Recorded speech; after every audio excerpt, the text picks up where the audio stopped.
What is going on, everyone? Welcome back to the JDW Sports Talk Show, where every fan is welcome. We're officially back, ready to rock and roll for our NFL Hot Take Tuesday segment. This time we are back. Episode 36 of Season 2 is officially here for Hot Take Tuesday. I'm pumped up. I'm excited.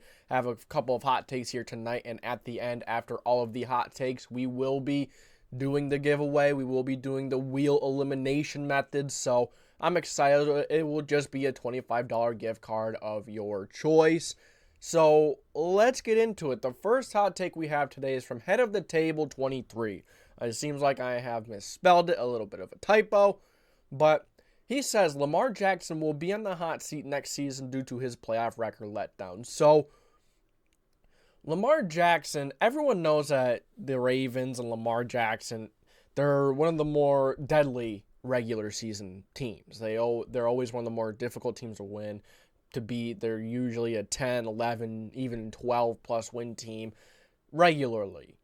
But when it comes to the playoffs, they haven't been the same team. They don't really have the same record. They just don't have the same energy to them, I guess you could say, is what people are going to give you when you talk about the Ravens in the playoffs. And I think that the play calling was a little, I thought that they should have ran the ball more against the Chiefs. The Chiefs like the blitz. They have a lot of man coverage. I think you need to run the ball more, and I think you need to establish and get going what you did best all season long. I think they were overthinking it a little bit, but I don't think Lamar Jackson is going to be on the hot seat just because of how dynamic and how great of a quarterback he is. I think it's just, hey, we're going to go back to the drawing board. What could we do better? I don't really think Lamar Jackson's going to be on the hot seat anytime soon. He was just paid a huge contract, and that doesn't mean that someone can't be on the hot seat. I mean, look at Jalen Hurts, look at Carson Wentz, two perfect examples from the Philadelphia Eagles, the same team actually. Both of them are kind of, well, Carson Wentz had a really good that MVP year. The next year didn't really play as well, and then kind of went downhill from there. And Jalen Hurts, he's kind of on the hot seat a little bit now too. But Lamar Jackson, I don't really see him being on the hot seat just because he doesn't have the best playoff record. I mean, he's still one of the more dynamic players in the NFL, in the National Football League. He brings so much money to the franchise. So many jerseys sell every year because of him.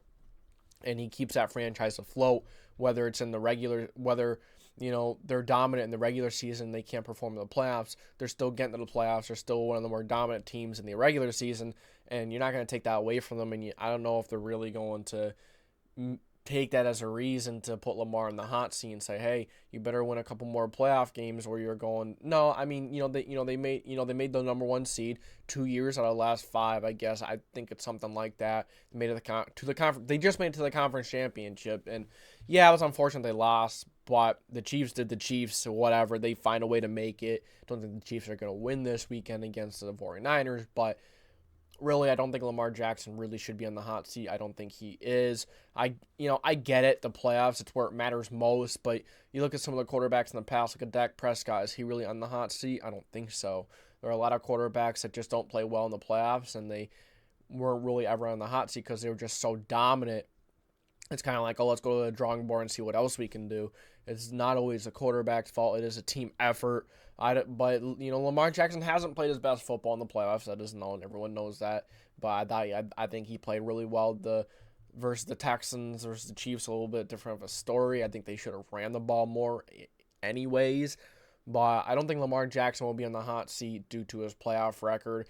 I mean, I know, say they barely make the playoffs every year and they barely win a playoff game, or they barely make it and they don't win a playoff game and they don't win the playoff games. I mean, it's not like they barely make it. They make it like dominantly, like they make it comfortably almost every year. So I think that's the difference. I think the difference is they make it comfortably every year. They're very dominant.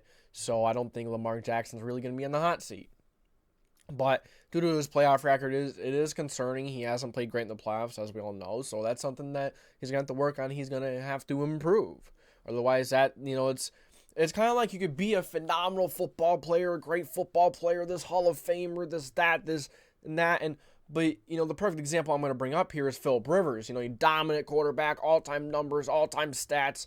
But when it comes to the playoffs, if you can't win the playoff game, if you can't win the big one, that stench is always going to be with you. It's never going to leave you. It's always going to be that little demon by you. You like you know what I'm saying? People are still going to say, "Hey, phenomenal player, great player, awesome player, dominant, one of the not necessarily one of the best maybe, but because the best of the best are great in the big moments. They're great in the big playoff games, and they find a way to get it done. Look at Patrick Mahomes, just the kind of regular season they had. We weren't even sure if they were going to win one playoff game, and little did we know, here we are in the Super Bowl. A couple weeks later in the Super Bowl, facing off the 49ers in Las Vegas. It's something, but it's kind of like no one's going to question Lamar Jackson's ability, but he is going to have that sort of stench to him, that sort of, stench, a sort of demons that stick with you your entire career until you win that big one. If you win that big one. And if you never, that's always going to stick with Lamar Jackson, just like it's going to stick with Phillip Rivers. Phillip Rivers, awesome quarterback, kind of like Dan Marino too. Dan Marino was absolutely dominant. And not always was, but it's kind of like, that stench was with them, like that, that he didn't win that Super Bowl.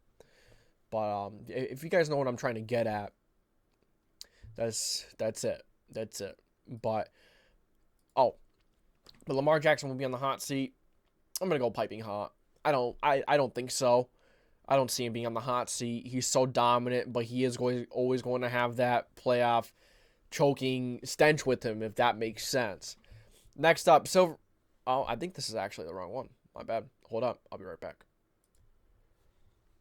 All right, so we are back after that mistake. So Bafoonish comes in with Kelce receives for over 130 yards in the Super Bowl. So I think it's going to be tough for the Chiefs this game, truly. I think that the receivers, and, I've said this all playoffs, all playoff long, like every single game, and I've been wrong. But I think that the Chiefs receivers are going to be a difference in this game, really.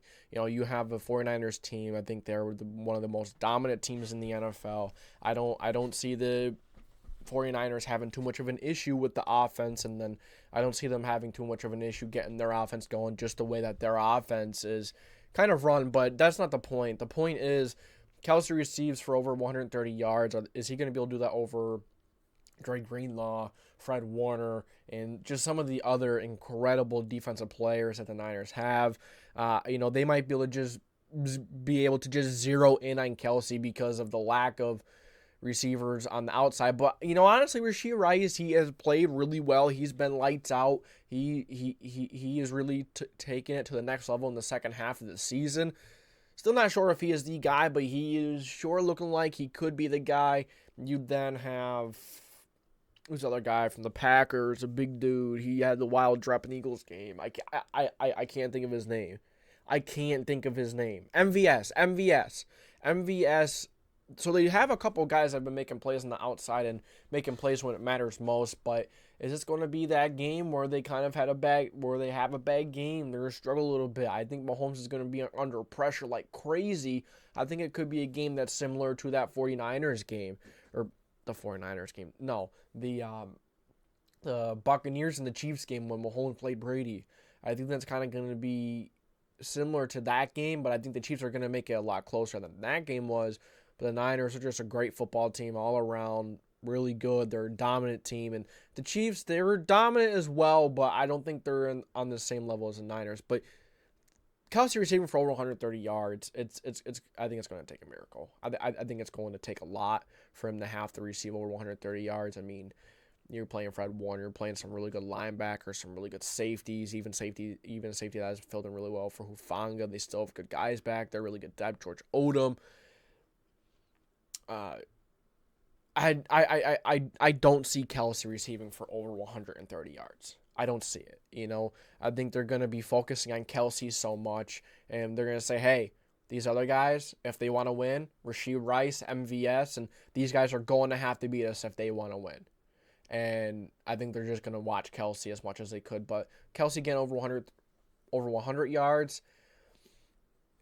I'm gonna go hot. I'm gonna say it's very unlikely, but there's absolutely a a debate for it. You're like, yeah, you could do this. This will happen, or they may focus on the outside a little bit. The Niners defense may focus on that a little more than the inside or Kelce, or try to make just Kelce beat them underneath. But Kelce can go over top. He's just like another great receiver.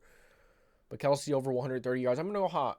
I'm going to say it's not going to happen. I'm going to say it's a bit unlikely versus one of the better defenses in the league. Kelce may have to help chip, may have to help block a little bit, and that might affect his ability to go out and make a couple of plays and may slow down the play, slow timing down, or something like that. And I think that's going to be a difference. I think that could be a difference in him receiving 130 or not. Depends on how the Chiefs' offensive line, the tackles play. I think that's going to give a good feel early on. But Kelce receiving for over 130 yards, I'm going to go high. I say no, it doesn't happen. All right, next up, from LCCJS27, the 49ers win by 2 scores. Like I was talking about earlier, I try not to get into the matchup too much. I tried just talking about Travis Kelce, obviously. I got into the matchup a bit, but 49ers winning by 2 scores over the Chiefs. I mean, it wouldn't shock me. It wouldn't shock me. The Niners all around are the much better football team. Now, the Niners offense, I think they're built to play a defense like this. They're built to play a defense that's going to blitz, that's going to call man coverage. And Kyle Shanahan and Brock Purdy, their eyes light up when they see a matchup like this. Because all that man coverage, all that blitzing, going to give opportunities for guys like Deebo Samuel, Brandon Ayuk, George Kittle to get. I think it's more likely that George Kittle gets 130 receiving yards over Travis Kelce. That's my bold prediction, my hot take, I guess. I think George Kittle will have a better game than Travis Kelce. I mean, it's not really a hot take. We all know George Kittle is very capable, but just the matchup in general, I think that the Niners are going to probably torch that deep. Maybe not torch it, because the Ravens that have a very rough time against that defense, but the Niners, Brock Purdy and Kyle Shanahan, their type of offense is just built. It's just built to take care of that defense. And you know what? The Chiefs' defense, they have not been good against the run at times this year. They have struggled against the run. They were good last week, you could say, but the Ravens didn't really run it a lot. And the Dolphins, they never really had a chance to run it because of the way the game went. They just went down early. But there were times throughout the season where other teams ran the ball really well at a very high level. So that's something to take into consideration here, because you're going up against Christian McCaffrey, the best running back in the NFL. Christian McCaffrey is going to be able to run. Brock Purdy, we've seen last week, was able to make a couple of big plays on the ground with his legs. He's no Lamar Jackson or no Cam Newton or someone like that, but he can run when needed to, and he will pick up the first down. And I think having Deebo Samuel and just the kind of system that they run, and the play actions, CMC getting the run game going. Now the Niners' offensive line is not great, and that could spell trouble. I don't even know if it's that they're very young. They're just not. They just have not been good. Other than Trent Williams, that offensive line is very subpar, and that could be the difference. And when the Chiefs are blitzing and all that, and given that offensive line fits, having communication issues, having free guys come in all day long, I can see that happening. But Brock Purdy also has been great at improvising, rolling out, getting a couple yards on the ground maybe. And, I think that, they could keep CMC in the block. George Kittle, it is going to limit the ability and limit the receivers you put out onto the field running routes. But that may be what they have to do. That could limit them. That could be an issue. But I could see the 49ers winning by 2 scores, because I truly just see them as the better football team. Then you talk about their defense. Their defensive line is going to get after Mahomes all day long. I think the Chiefs are going to struggle to run the football, which is going to let that 49ers defensive line tee off on Mahomes all day long. And I think it's going to be a little bit similar to the Buccaneers in the Chiefs Super Bowl a couple years ago, because Mahomes is going to be under pressure all day long, and he's only going to be able to do too much. His receivers are going to make a couple of mistakes, and I think that the Niners are going to score that extra touchdown or two at the end and just make it look like it's not as close as it really was. So I'm going to go warm. I'm going to say go cool. I'm going to say it's a little likely that they win by 2 scores. It may be a hot take in with itself, me just going cool, and that may be a little wild, but I don't think so. I think that the Niners are a really all-around, really good football team. You have Brock Purdy, one of the best quarterbacks in the NFL this season. You have some great weapons in Deebo and Ayuk, and great route runners. They can separate really well. You have Kittle, who could separate really well, just like another really good receiver. I CMC is another really good receiver, and getting CMC out of the backfield quick and him making a move, making someone miss, I think that's going to be a difference in this game. And I'm very confident in the 49ers winning this football game. So I have Niners winning by 2 scores. I wouldn't be shocked. I'm going to go cool with this hot take. Next hot take is from Joshua Kissinger. The Kansas City Chiefs win 34-28. So the Chiefs winning. What are the Chiefs going to have to do? They're going to have to get a lot of pressure on Brock Purdy. They're going to have to, that defensive line is going to have to play well. They're going to have to dial up some good pressure with. Steve Spagnuolo has been amazing. He's been very good at doing that. He's a genius for doing that. I mean, he's done it all year long. It's just what he does. He's very aggressive, all that main coverage. But you got to hope that those blitzes get home. Those blitzes have to get home. That pressure has to get home if the Chiefs want to win this game and limit the big plays from Brock Purdy to Debo to Kittle to Ayuk to CMC out of the backfield even. There are so many weapons on that 49ers team on that 49ers offense that if you don't get home, Brock Purdy will carve you up. Brock Purdy will give you issues all day long if you don't get home. Now, if you get home, you're hitting them. That's how the Chiefs defense can win this game. But the Chiefs offense is going to have a very mistake-free kind of a day if that blitz isn't getting home. And it's very difficult to do against one of the better defenses in the league with one of the best defensive lines, a great linebacking core, a really good secondary. The Chiefs offense is going to have to be on their A game. They're going to have to play their best. They're going to have to have their best offensive. They're going to have their best offensive performance that they have had all year long if they want to beat the Niners. If that blitz isn't getting home. If that blitz is getting home, there's a little leeway for some mistakes here and there, but it's a Super Bowl. Every mistake is magnified. Every mistake is the biggest mistake you've ever made in your life.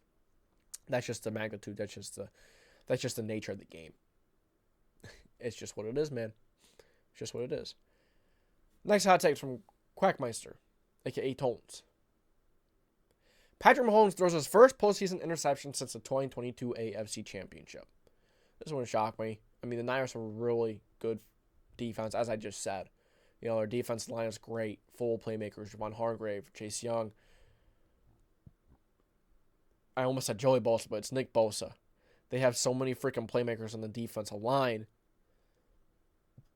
that it wouldn't shock me if Mahomes throw one up. Or even if it's not 100% Mahomes' fault, I could see one of these receivers possibly dropping the football, or there being a tip ball, or that Niners defensive line going to tip the ball and maybe there'll be an interception. Maybe it won't even be Mahomes' fault, but I wouldn't be shocked if he throws an interception in this game. And the fact that he hasn't thrown one in the postseason, post-season, I have a little typo there, but it was his first interception since 2022 AFC Championship. That's wild. I mean, it's not that wild, but it is. But say he's going to throw his first interception. I'm going to say it's cool. I'm going to say it's likely. Wouldn't shock me one bit. I mean, he's going up against one of the better defenses in the league. Really good defensive line, really good secondary, good linebackers. I just said all this in the other one, so I don't want to sound like a broken record here, or I don't want to beat a dead horse too long here, but I think it's cool. I think it's likely. Records are made to be broken. Streaks are made to be broken. And the Niners are a good candidate to break that streak, to break that no interception streak for Patrick Mahomes in the postseason.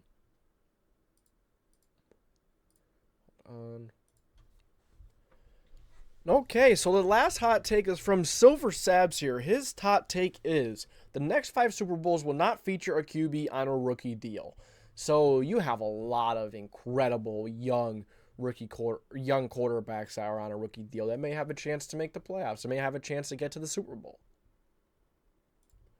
Okay, so some young quarterbacks that are on a rookie deal. You have Anthony Richardson. I mean, we'll see how he plays. We'll see how Shane Steichen develops him. Not sure if they can make it to the Super Bowl.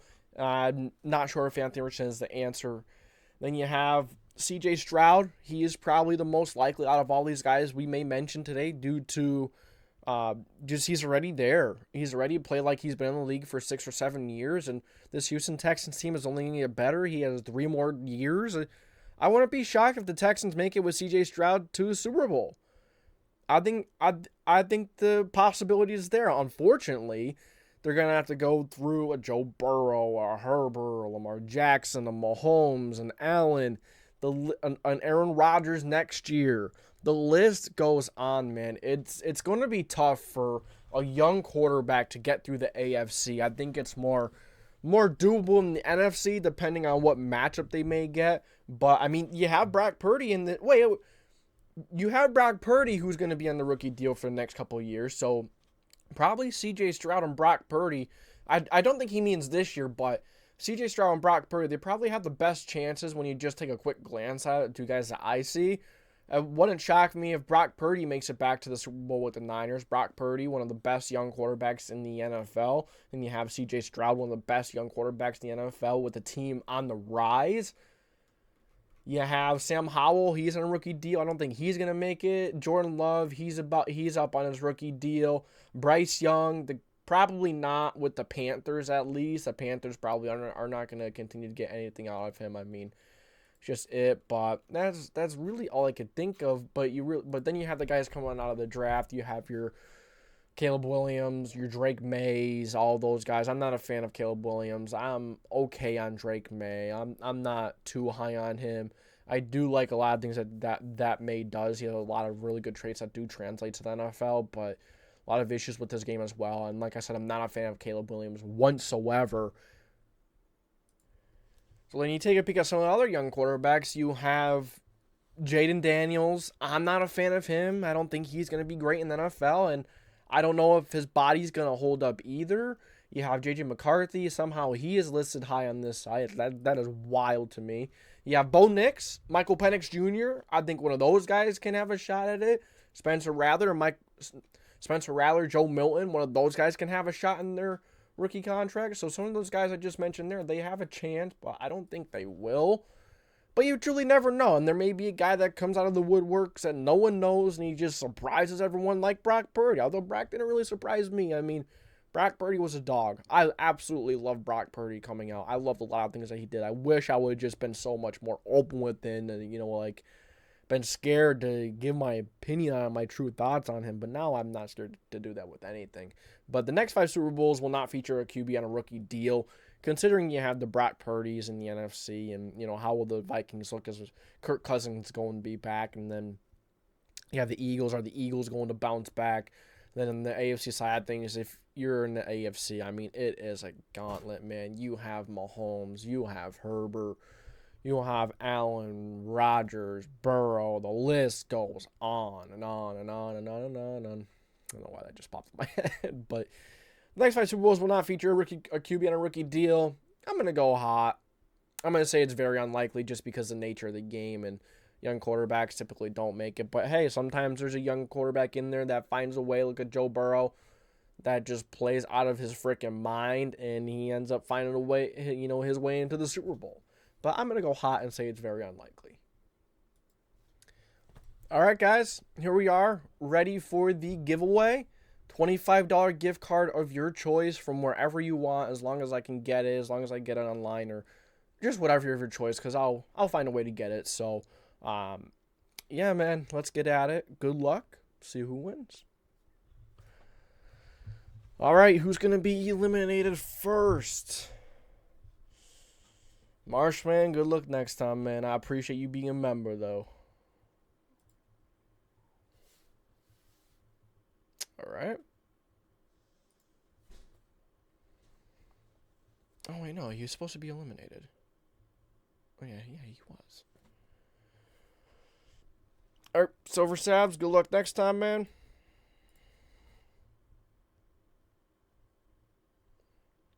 Who's going to be eliminated next?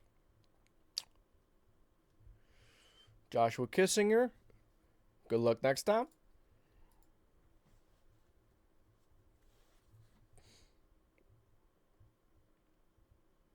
Head of the table 23.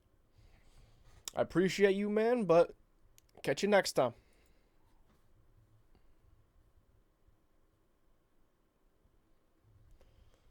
LCCJS, I appreciate you, man, but good luck next time. All right. Let's see who's got it. Who's going to win?